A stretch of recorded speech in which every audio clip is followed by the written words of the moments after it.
Hello and Fakhar रागली to all of you. मैं हूँ फ़खर यूसुफ़ज़ई और आप देख रहे हैं डिबेट विद फ़खर। आज की डिबेट में बात करेंगे बड़ी अहम डेवलपमेंट्स चल रही है। एक तो ये है कि कतर के हवाले से जहाँ पे इंडियन नेवल ऑफिसर्स को डेथ सेंटेंस की सज़ा दी गई है। उस हवाले से हिंदुस्तान देख रहा है कि डिप्लोमेटिक फ्रंट पे क्या-क्या जा सकता है और इसके साथ-साथ मतलब कानूनी तौर पे क्या चीज़ें इन द लॉ में रहकर क्या चीज़ें पॉसिबल है, उसके लिए वो कोशिश कर रहे हैं। और सुना है कि उनकी जो फैमिलीज़ हैं, वो बड़ी परेशान हैं उन ऑफ़िसर्स की, हिंदुस्तान में रहती हैं या फिर पता नहीं कतर में, जहाँ पे भी रहती हैं।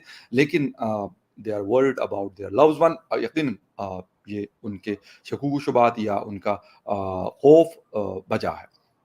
इसके साथ-साथ एक चीज़ और हुई है। केरला स्टेट है हिंदुस्तान का, वहाँ पे सुना है कि जीव साइट के करीब कुछ ब्लास्ट वगैरह हुए हैं, कन्वेंशन सेंटर था।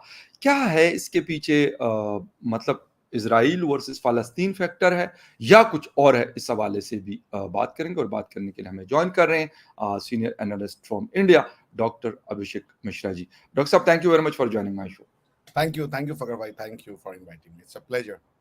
Thank you very much doctor साहब। अच्छा डॉक्टर साहब, एक तो ये बताइएगा कि इस वक़्त जो कतर में लोगों को सज़ाएँ दी गई हैं, कुछ लोग ये भी कहते थे कि यार कतर हमारे मुकाबले में कोई चीज़ नहीं है, हम उनको ऐसे कर लेंगे, वैसे कर लेंगे।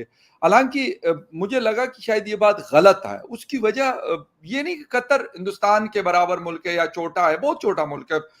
मतलब मैंने तो खुद नहीं इतना कोई देखा हुआ, लेकिन कहते हैं कि शायद हमारे और आपके किसी 1-2 डिस्ट्रिक्ट या 3 डिस्ट्रिक्ट्स को मिला के इतना टोटल कतर है। दोहा से बाहर निकले तो कतर खत्म हो जाता है। नो डाउट मतलब हिंदुस्तान एक बड़ा मुल्क है, लेकिन कुछ चीजें ऐसी होती है कि उसमें शायद डिप्लोमेसी या फिर बाकी चीजें आपकी बैकफुट पे आ जाती हैं। यहाँ कतर में भी ऐसा कुछ है या हिंदुस्तान कहता है कि यार हम सऊदी अरेबिया के जरिए, यूएस के जरिए या किसी ईरान के जरिए, क्योंकि ईरान के साथ भी इनके बड़े करीबी ताल्लुकात हैं, उनके जरिए हम अपने लोगों को निकलवा लेंगे, कोई ज्यादा परेशान होने की जरूरत नहीं है।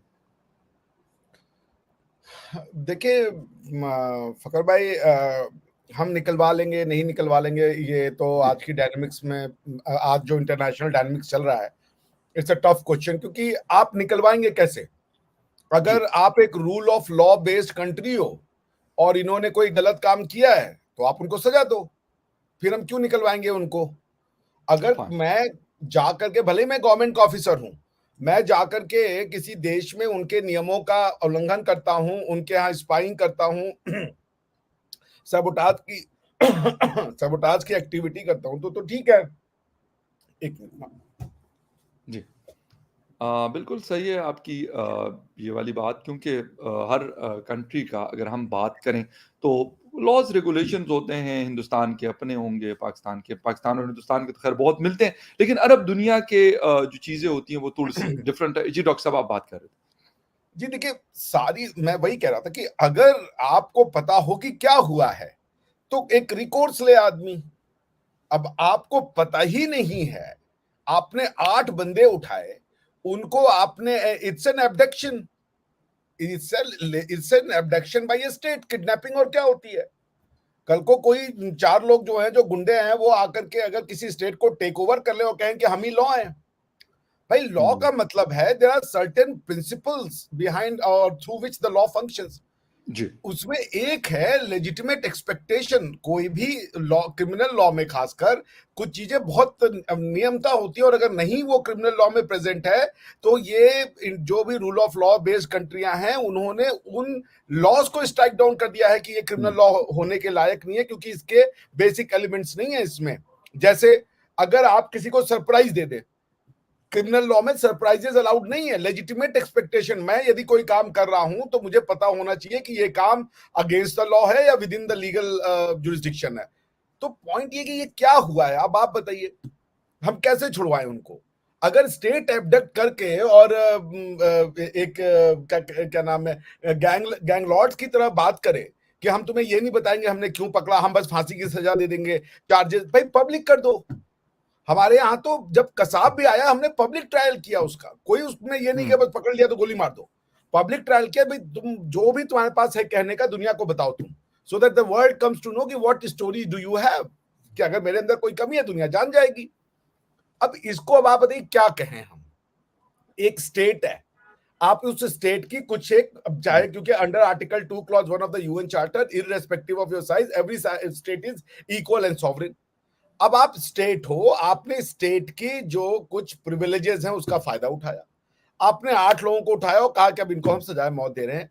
उनको चार्जेस नहीं पता है, उनकी फैमिली को चार्जेस नहीं पता है, उनकी फैमिली को ट्रायल के बारे में नहीं पता है, आपने उनको क्या लीगल काउंसिल दिया ये नहीं पता, कोर्ट कौन सी थी ये नहीं पता, किस लॉ के अंडर में दिया ये नहीं पता।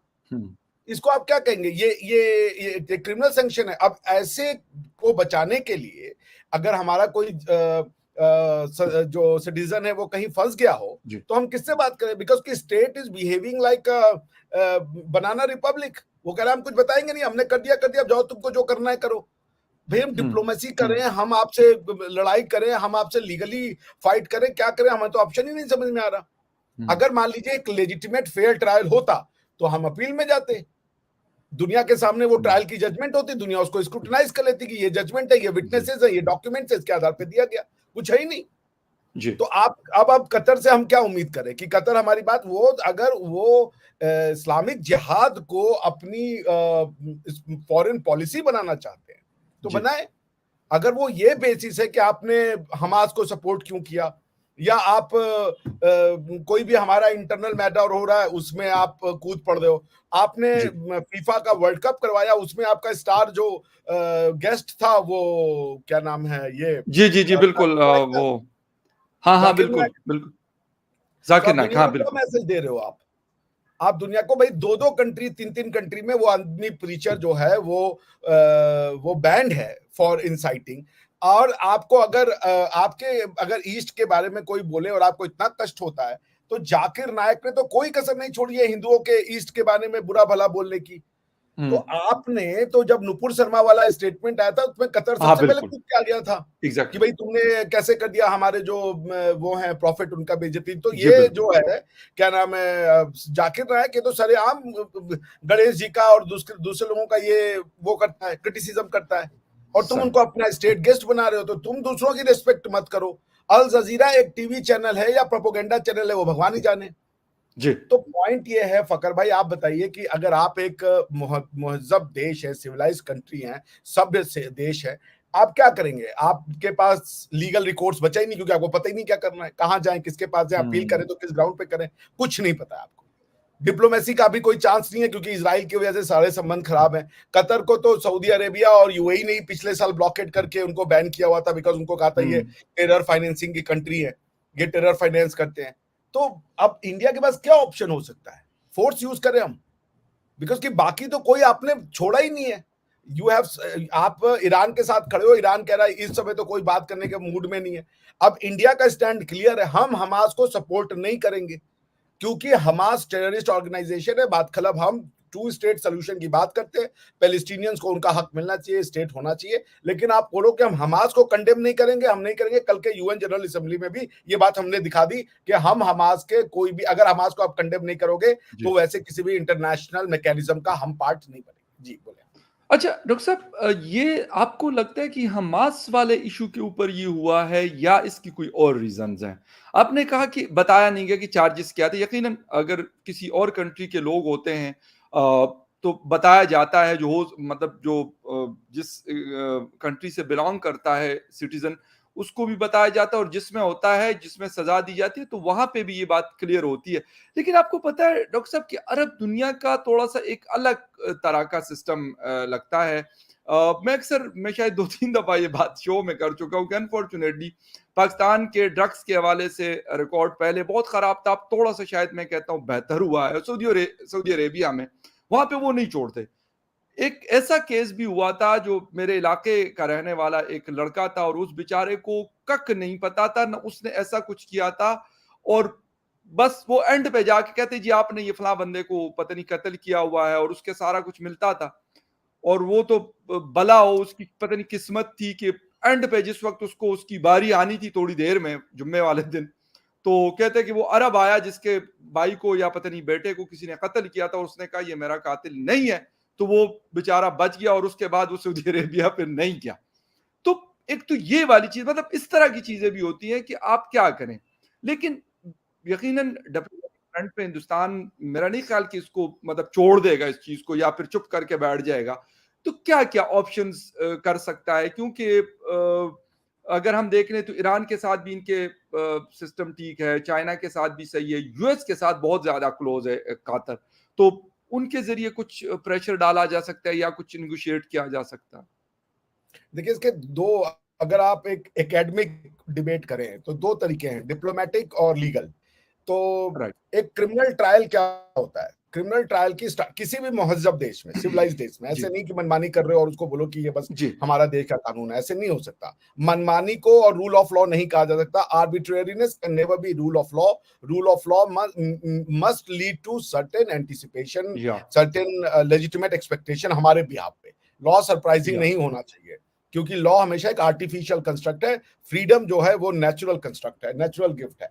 अब आप ये सोचिए ट्रायल प्रोसेस क्या होता है क्रिमिनल ट्रायल का, सारी दुनिया में इसको फ्री एंड जी, फेयर ट्रायल का क्या बेयर मिनिमम स्टैंडर्ड है? नंबर वन, आप किसी को अरेस्ट करेंगे, सबसे पहले आप उसको चार्जेस बताएंगे, ठीक? बिल्कुल, बिल्कुल। 24 घंटे के अंदर मजिस्ट्रेट को बताएंगे। यदि वो आदमी किसी दूसरे कंट्री का है, उसके फैमिली को लेटर जाएगा, वो अपनी फैमिली से बात करने का इंटाइटल्ड है, उसके लेटर में उसकी फैमिली वालों को बताया जाएगा ये चीज है। वही लेटर काउंसुलेट में भी जाएगा, काउंसुलेट में बताया जाएगा कि भाई ये आदमी आपका जो है आपके देश का पकड़ा गया है, इसके अगेंस्ट में ये चार्जेस हैं। काउंसलर एक्सेस दिया जाएगा ताकि उसको कोई, अगर वो उतना गरीब है नहीं अपने आप को डिफेंड कर सकता, तो जो कमिश्नर है इंडिया का अब्रोड, वो उसको जो है रिक्वायर्ड असिस्टेंस प्रोवाइड जी, कर जी। सके। उसके बाद उसकी ट्रायल शुरू होगी। ट्रायल में उसको चांस दिया जाएगा विटनेसेस हुँ, को एग्जामिन करने का, क्रॉस एग्जामिन करने का, एग्जामिनेशन इन चीफ करने का, डॉक्यूमेंट्स प्रोड्यूस किए जाएंगे। ये सब चीजें ऑन पेपर में होंगी। उसके बाद इनको पेरियूज करते हुए, दोनों साइड को सुनते हुए, जज साहब एक जजमेंट देंगे जो विद इन 24 आवर्स दोनों पार्टी को अवेलेबल किया जाएगा। ये है हुँ, क्रिमिनल ट्रायल। इसमें बेल नहीं है। ये हुँ। Bail is the first thing. Bail क्यों नहीं दी इनको? तुमने इनको सॉलिटरी कंफाइनमेंट में क्यों रखा हुआ है? सॉलिटरी कंफाइनमेंट हमारे यहां सुप्रीम कोर्ट ने कहा solitary confinement right to life का वायलेशन है। Why are you keeping them in solitary confinement? कुछ नहीं पता है। ओके। अगर अगर आपने कोई स्पाइंग किया है, डिस्ट्रक्टिव चीजें की है, ये तो दुनिया को सामने दिखाना चाहिए कि देखो इंडिया इतना घटिया देश है, ये बिल्कुल, कर रहा है। बिल्कुल, बिल्कुल, ये बात आपकी बिल्कुल वैलिड है। बिल्कुल सही कह रहे हैं। वो वो कहा है वो सब चीजें। ऐसे तो कल को किसी को भी पकड़ लो, हम कल को 8 कतरी पकड़ लो, बोले कि इनको अब ये लटका दो, ये यहाँ पे रिलीजियस टेररिज्म करने आए थे। ये कहां चलेगा? देखिए कतर की को समझ में नहीं आ रहा है। ये 10 साल का खेम है पेट्रो डॉलर, और 10 साल बाद जब ये पेट्रो डॉलर खत्म होगा तो ये वापस से उसी जिसे कह दीजिए सैंड एज में जाएंगे। बालू के अलावा कुछ अच्छा, नहीं है वहां पे। जी। डॉक्टर साहब एक चीज़ और है कि मतलब एक तो आप मुझे डिप्लोमैटिक फ्रंट वाली भी बात बता दें, कंप्लीट कर लें, और दूसरा ये मुझे बता दीजिएगा कि 1 साल पहले जब उनको पकड़ा था, तो उस वक़्त मतलब इंडियन गवर्नमेंट या फिर वहाँ के फॉरेन ऑफिस क्योंकि बड़ा एक्टिव रहता है, हम अक्सर देखते हैं, सोशल मीडिया पे भी देखते हैं, और वैसे भी डॉक्टर जयशंकर साहब काफ़ी एक्टिव रहते हैं, 24/7 जैसे काम कर रहे हों। तो उस वक़्त भी कोई कॉन्टैक्ट तो हुआ होगा कि वहाँ पे कुछ पता चला था कि ये मुझे जहाँ तक लगता है, तो मतलब मेरे लिए खुद बड़ा हैरान-कुन था। मैंने शायद आपको या पता नहीं किसी और दोस्त को बता रहा था कि मेरे लिए खुद हैरान-कुन था कि इस तरह की सज़ा हो सकती है। तो इंडियन फॉरेन ऑफिस ने स्टेटमेंट जारी किया कि यार हमें बड़ा सदमा पहुँचा और हम बड़े हैरान हुए हैं कि इस तरह की चीज़ हुई है। कतर ने फीफा का वर्ल्ड कप करवाया, 800 इंडियन मर गए। क्या कर लिया था इंडियन डिप्लोमेट्स ने? दुनिया ने क्या कर लिया? पाकिस्तानी कितने उसमें मर गए स्वेल्टरिंग हिट में, हाँ, कितने बिल्कुल क्या कर सही लिया कह रहे हैं। किसी ने? जी, बिल्कुल, एग्री। नेपाली मर गए, बांग्लादेशी मर गए, जी, क्या किया बिल्कुल, किसी दुनिया ने? बिल्कुल। वो तो कोई ह्यूमन राइट्स नहीं होता है। उनको वर्ल्ड कप का ना, वो जी, वो इंसान को कुत्ते से भी नीचे ट्रीट करते हैं। जो वर्किंग कंडीशन थी, कई कंट्रीज ने कहा कि कतर के फीफा का वर्ल्ड जो इवेंट हो रहा है उसको बाइकआउट करो, क्योंकि यस, जिन मजदूरों के हाड़ पसीने पे ये खेल हो रहा है, वो सीधा सीधा मौत का वो है, कुआं है। गेम हुआ, कुछ नहीं किया दुनिया ने, बिकॉज दुनिया को कोई फर्क नहीं पड़ता।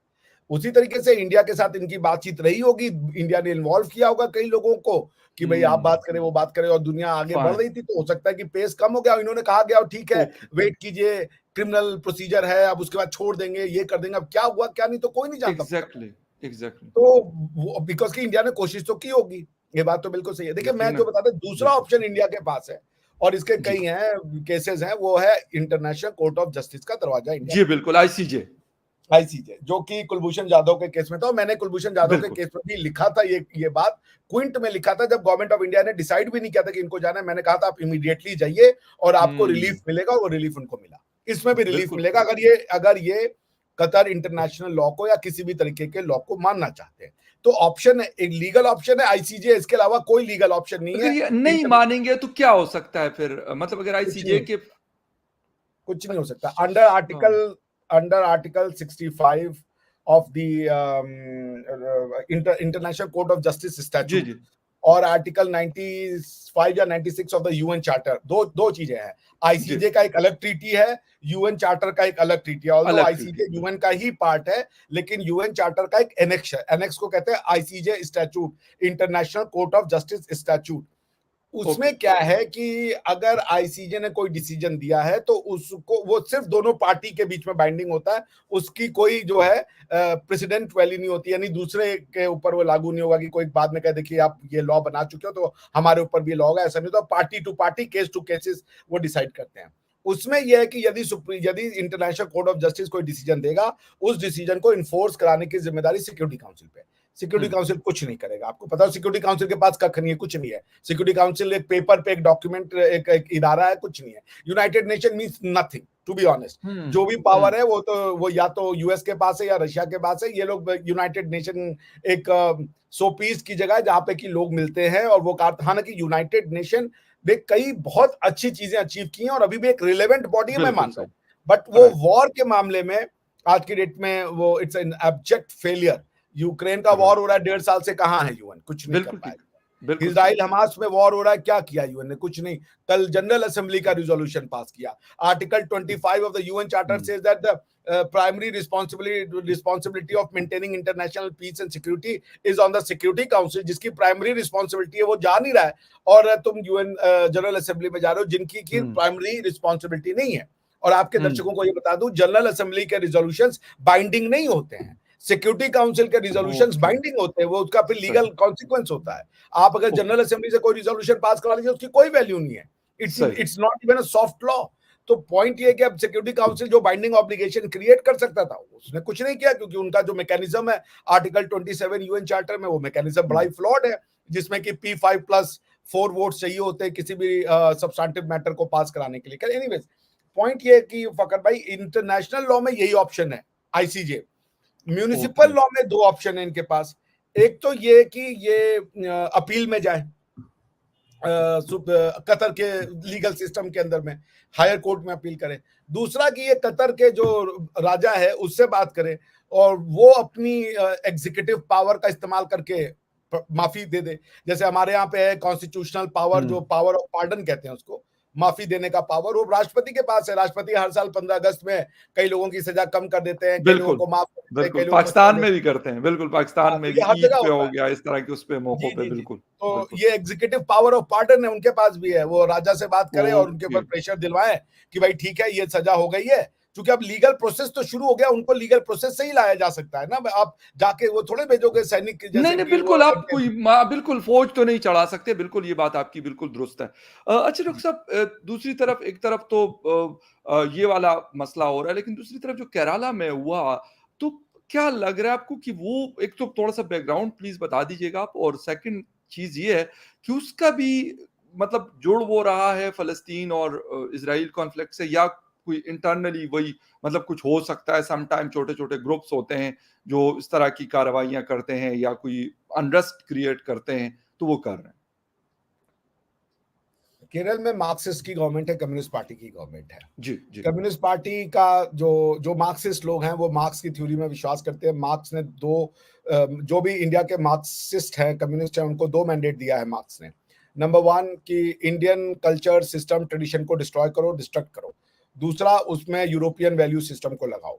और तीसरा कि यहाँ पे जो है वो रिवॉल्यूशन के थ्रू एक इक्विलिब्रियम काइंड ऑफ कॉन्स्टिट्यूशन लाओ। वो आप समझते हैं मार्क्सिस्ट जो रिवॉल्यूशन है, इगैलिटेरियन, अरे सॉरी, ये बुर्जुआ वर्सेस जी, प्रोलेटेरिएट की जो फाइटिंग है, वो उसमें रिवॉल्यूशन की बात करते हैं। तो उनका ये है कि तो जो मार्क्सिस्ट है इंडिया के, वो इंडियन कल्चर ट्रेडिशन को नहीं मानते। वो कहते हैं जी। ये बकवास ट्रेडिशन है, ये हिंदुत्व है, इसको एनहाइलेट होना चाहिए, हिंदुत्व की कबर खुदनी चाहिए, हिंदुत्व जो है वो घटिया चीज है। ठीक है ना? तो जब आपको हिंदुत्व को बर्बाद करना है, यानी भारत की भूमि तो हिंदू की भूमि है, इसमें तो कोई शक नहीं है, इसमें तो बिल्कुल गेले सही। का, क्योंकि ये उन्होंने ही डेवलप की है। और जैसे बेशक, अरबों की भूमि है, बिल्कुल ठीक, यूरोपियन की भूमि है, भारत जो है बिल्कुल वो सही। हिंदुओं की भूमि है। तो अब उन्होंने क्या किया है कि वो जो थ्योरी है, दो थ्योरीज है जो ना किसी नेशन स्टेट को नहीं मानती। एक कम्युनिस्ट की ओके, थ्योरी है, नेशन स्टेट को नहीं मानती, दूसरी इस्लामिक थ्योरी और नेशन स्टेट को नहीं मानती। तो पॉइंट ये राइट, कि इन दोनों लोग का टाई अप है। आज आप जब ये बम ब्लास्ट हुआ यहोवा विटनेस के कॉन्फ्रेंस हॉल में, और जो यहाँ पे सिनेगॉग बगल में ही है, यहूदियों का इलाका है यहाँ पे, क्योंकि आपको पता है कोचिन जूस जो है, जब जूस का सेकंड एक्सोडस हुआ था तो उसमें से कई जूस इंडिया में भी चले आए थे, और वो ओके, जूस बसे थे राइट, केरल के कोचीन में और मुंबई में। तो आप मुंबई में जाएंगे तो वहां पे जूस का बहुत बड़ा इलाका है, जो सिनेगॉग अच्छा, है, दो सिनेगॉग है, शबाड हाउस है, और भी बहुत सी जी, चीजें जी, हैं। तो ये जो आपका है इलाका, क्या नाम है, जहाँ ये बम विस्फोट हुआ है, 1 लोग मर गए, जी, जी, 50 घायल है। स्टोरी अभी डेवलप करी है, जिसने ये किया उसने जाके सरेंडर भी कर दिया। एक आदमी ने, उस आदमी का नाम नहीं पता चल रहा है कि कौन है, ओके, क्योंकि सारे न्यूज पेपर यही कोट कर रहे हैं कि the person, there is a person who went to the police and said that this is me who has done it, so I take the responsibility. मगर ये एक टेररिस्ट एक्शन है, इसमें कोई शक नहीं है, because they as per the news report ED के ट्रेसेस मिल गए हैं, और दूसरे जो सैबोटाज बॉम्बिंग के हो सकते थे हुँ, वो सारी चीजें मिल गई है। तो इट्स नॉट कि कोई गैस सिलेंडर फटा हो या कुछ ऐसा हो, ऐसी चीजें नहीं बिल्कुल है, सही है। हुँ, सैबोटाज एक्टिविटी। अब स्टोरी डेवलप में, और हमारे जो सीएम साहब थे केरल के, वो उस समय दिल्ली में हमास के फेवर में रैली निकाल रहे थे, ओके, और जो हमास के वो थे लीडर, उनका वीडियो कॉन्फ्रेंसिंग अटेंड कर रहे थे। ये आपको बड़ी इंटरेस्टिंग सी ओके, बात है। Right, right. और अच्छा, उनके घर अब पे आप लोग के होम मिनिस्टर अमित शाह साहब, अभी कुछ दिन पहले मैंने उनका एक स्टेटमेंट पढ़ा था, एक तो इस हवाले से भी उनका बताइएगा, और सेकंडली उन्होंने कहा था कि जब से नरेंद्र मोदी साहब ने संभाला हुआ, अब तो 9-10 साल होने वाले हैं कि जब से वो प्राइम मिनिस्टर हैं, उनके दौर में या बीजेपी के दौर में, तो टेररिज्म कम हुआ है, 65% से भी ज़्यादा इसमें कमी आई है। तो ये इस हवाले से और थोड़ा-सा उस हवाले से उनका पॉइंट ऑफ व्यू पे थोड़ा-सा आपका टेक चाहूँगा। देखिए, टेररिज्म जो होता है ना, क्योंकि देखिए आप 150 करोड़ लोगों का मुल्क हो, और बिल्कुल, आपके बिल्कुल। यहाँ सारी आइडियोलॉजीज का स्वागत है। Every ideology is welcome in India, you have not okay, block, किसी आइडियोलॉजी को ब्लॉक नहीं किया। आप कम्युनिज्म लाना चाहते राइट, हो, आप इंडिया को डिस्ट्रॉय करने की भी आइडियोलॉजी लाना चाहते हो, देयर आर आइडियोलॉजीज। भाई गजवा हिंद क्या इंडिया का डिस्ट्रक्शन ही है ना? आप उन आइडियोलॉजीज को भी स्वागत करते हो, उनका भी आप सब, खैर मकदम में आ जाइए आप हमारे यहाँ। अब उसमें से कोई अगर इन्फ्लुएंस होके कुछ काम करना चाहता है, वो इन्फ्लुएंस होके कुछ टेररिस्ट एक्टिविटी करना चाहता है, तो इसमें मैं इसको बहुत ज्यादा सीरियस नहीं लेता, अगर अनलेस अनटिल ये जी, एक एक स्टेट स्पॉन्सर्ड फॉर्म ना ले ले। क्योंकि कई बार कोई हो सकता है किसी को इसलिए मार दे कि उसकी प्रेमिका उसको मना कर दी है, कोई किसी को इसलिए भी मार सकता है कि मुझे एक पर्टिकुलर फॉर्म ऑफ गवर्नमेंट चाहिए, उसको जाके गोली मार दे। तो ऐसी एक्टिविटीज होती रहती हैं, इनको जब स्टेट संरक्षण देना लगता है तब दिक्कत होती है। जो जिसलिए भी मारा वो दुनिया को, इंडिया को या इंडिया के लोगों को बता दो, इसने ये हत्या की, ये इस वजह से की। क्योंकि ये जी। होते रहेंगे भाई, इतना बड़े 150 करोड़ लोग कम नहीं होते फकर भाई, बहुत बिल्कुल, बड़ा एक बड़ी दुनिया पॉपुलेशन है आबाद है।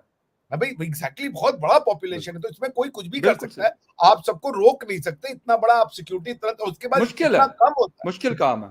मुश्किल। और देखिए, कॉन्फ्लिक्टिंग आइडियोलॉजीज है। इंडिया में कम्युनिज्म है जो कहता है कि आपको डेमोक्रेसी नहीं चाहिए, रिवॉल्यूशन चाहिए, वो भी इलेक्ट होकर के आते हैं इंडिया में। तो इंडिया में हर आइडियोलॉजी है भाई। तो और हुँ, उसके बाद एक दो घटना हो जाए तो कोई बड़ी चीज नहीं। हाँ, पिछली गवर्नमेंट्स ने क्या किया कि वो जस्टिफाई करने लगे, वो पर्दा डालने लगे, उन्होंने किस जो काम कर रहा था उसको ना होकर के दूसरे को फंसाना शुरू कर दिया। ये ओके, काम नहीं होना चाहिए। जो जो कर रहा है उसको बता दो कि भाई ये हुआ, ये वो ट्रायल होने दो, जिसको जस्टिस मिल रहा है मिल जाएगा। लेकिन तुम किसी और को फंसा दो, कि अगर काम अभिषेक मिश्रा ने हुँ। किया और फखर को फंसा दो आप, तो बिल्कुल, दैट बिल्कुल, फकर भाई इज अ डेंजरस ट्रेंड। वो नहीं बेशक। होना चाहिए। जो जो कर रहा है उसको करने दो। एक आपके पास रॉबस्ट लीगल सिस्टम है, उस लीगल सिस्टम के थ्रू होकर के जाए वो। अगर गलती किया होगा तो पनिशमेंट मिलेगा, नहीं गलती किया होगा तो नहीं पनिशमेंट मिलेगा, बात खत्म। पुलिस बिल्कुल अपनी पॉस्ट अप इंक्वायरी इन्वेस्टिगेशन जो करती है वो कर ले।